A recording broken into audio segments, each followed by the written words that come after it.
у Беларусі, калі людзі не любяць Лукашенка, то могуць пазбавіцца дзяцей. Это што ж трэба было рабіць 30 гадоў, каб на 31 год спатрэбілася ўпарадкаванне нейкае, прывітанне ад часоў Брежнева. —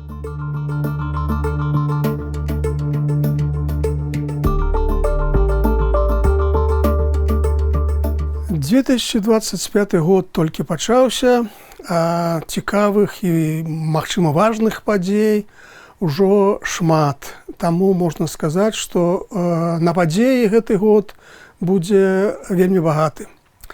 Найперш пра навагоднія віншаванні. Ужо колькі гадоў з 2020 году беларускае грамадства адчувае пэўнае спаборніцтва ў віншаваннях. Спаборніцтва паміж Александром Лукашенком і Святланай Ціхановскай. І людзі, і эксперты, і назіральнікі спрачаюцца, у каго быў лепшы выступ, у каго было лепшае віншаванне. Дарагія мае, у кожным звароце да вас я спрабую распавесці пра мноства важных рэчаў. Але гэтым разам я хачу прысвяціць час таму, што блізка і зразумела кожнаму. Сям'і. Што тычыцца звароту да беларусаў Святланы Ціхановскай, то яно гэтым разам было такое шчымлівае, чалавечае, душэўнае, можа нават інтымнае, калі яна звярталася да нейкіх нармальных чалавечых пачуццяў, сямейных каштоўнасцяў, адносін паміж людзьмі.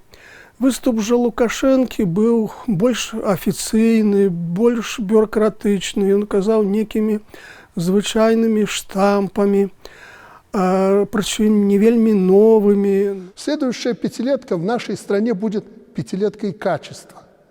Каждый ее год мы посвятим одному важнейшему направлению. Начнем с года благоустройства страны. Ну вось, аб'явіў наступную пяцігодку годам якасці. Ну, гэта прывітанне ад часоў Брежнева. Ну, а вось наступны год добраўпарадкавання.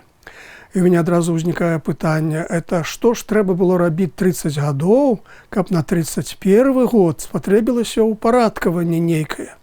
Навошта было тады не ўпарадкаванне рабіць папярэднія гады?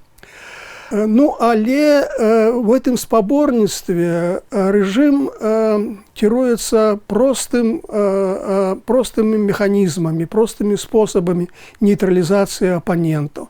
Ну вось, і гэтым разам, як і мінулым годам, у Беларусі быў фактычна адключаны YouTube, нават выход у інтэрнэт 10 хвілін 45 быў абцяжараны.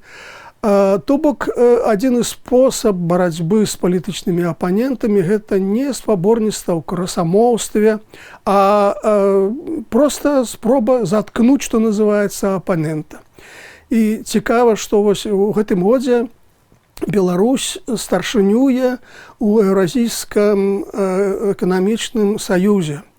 І Беларусь прапанавала свае прыярытэты, і адных з гэтых прыярытэтаў барацьба з альтэрнатыўнай інфармацыяй. Гэта таксама вельмі паказальна, то бок у нармальных канкурэнтных умовах улады перамагаць не могуць толькі пры ўмове, калі апанентаў стварыць штучныя адміністратыўныя перашкоды.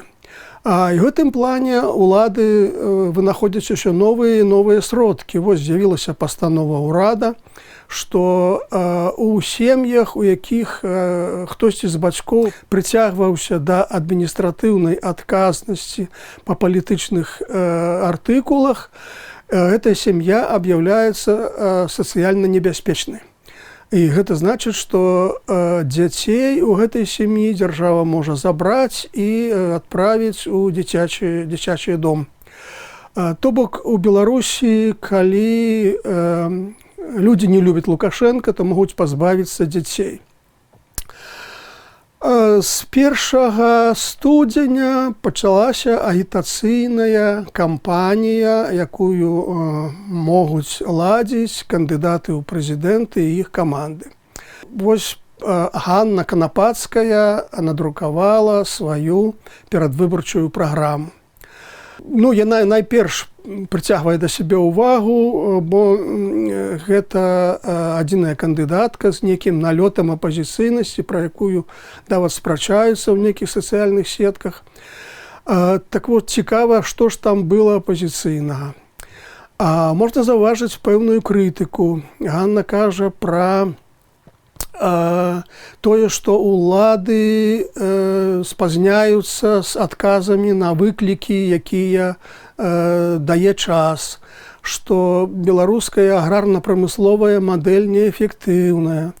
Яна выступіла з некімі такімі трохі экзатычнымі прапановамі, напрыклад, пераход да парламенцкай рэспублікі, прэзідэнцкі тэрмін абмежаваць 4 гадамі і толькі 2 тэрміна адзін кандидат можа быць на пасадзе прэзідэнта. Это амерыканская сістэма.